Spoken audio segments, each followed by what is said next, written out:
Good morning and welcome back to my YouTube channel. And today I want to talk about the real estate market in the exotic city of Cairo in Egypt. I'm going to give you 10 reasons why I think potentially this could be an explosive market.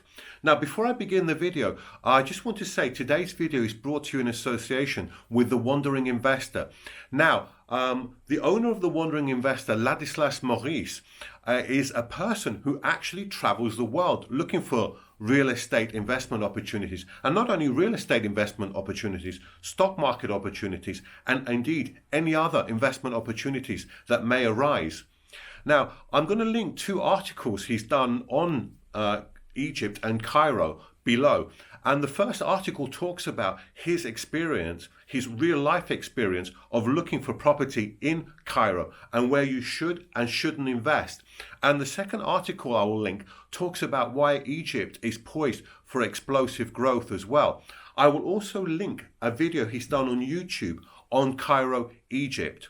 So anyway, let's get going. Here are 10 reasons why potentially Cairo, Egypt could be an explosive market. Number one, prices have come down a lot in Egypt over the last 2 to 3 years. So bearing that in mind, it could be a great time to get into this market. So if we quickly look at figures, if we look at year on year to quarter 3, 2020, prices in Egypt fell by over 20%. And in year on year to quarter 3, 2019, they fell by over 9%. So prices are really cheap at the moment. Number two, I want to talk about some of the low taxation.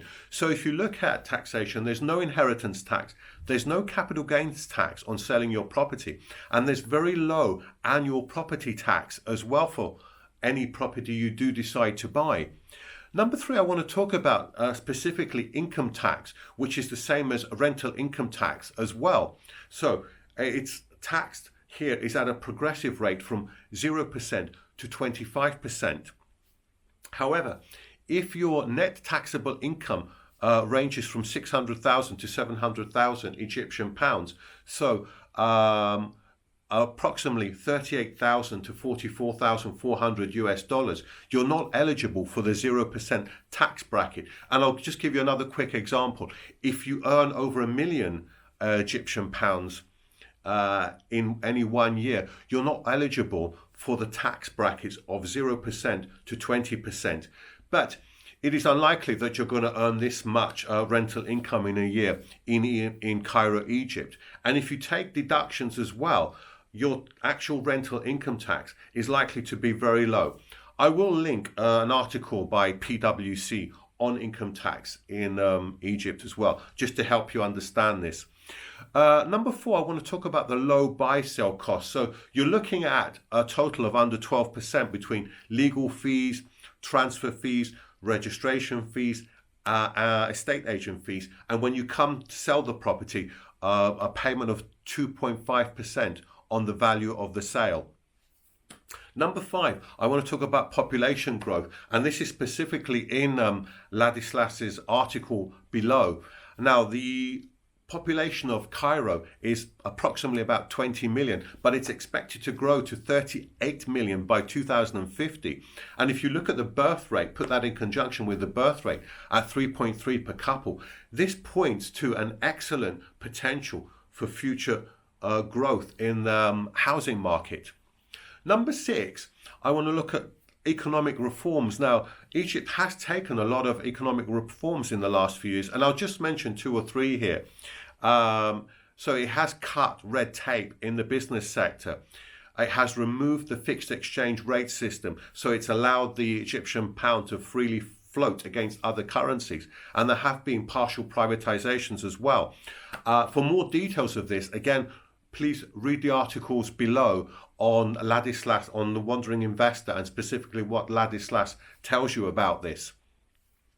Number seven, I want to talk about good growth, and this is really as a result of economic reforms. So this has been good over the last 3 to 4 years. So if we look specifically at 2017, 4%, 2018, 5.3%, 2019, 5.6%, this is very, very good growth rate. And in 2020, the year of COVID-19, although I don't have the actual figure yet, it is expected that the Egyptian economy would have grown by more than 3%. Very good performance in such bad times. And if we look at future years, from 2022 to 2025, the economy in Egypt, by the reckoning of most analysts, will grow by more than 5%. Obviously, 2021, it will grow by less because we're still in COVID-19. Number 8, I want to talk about credit ratings. Now, if you read a lot of reports by Standard & Poor's, Moody's and the World Bank on Egypt, they've given a very glowing review of its credit rating due to the reforms. And indeed, in 2020, where so many countries had their credit ratings downgraded, this didn't happen to Egypt. Number 9, I want to talk about specifically the new administrative capital that's being built 35 kilometers east of Cairo, and you'll get a lot of specifics in this from Ladislas's articles below, but I'll just touch on this very quickly.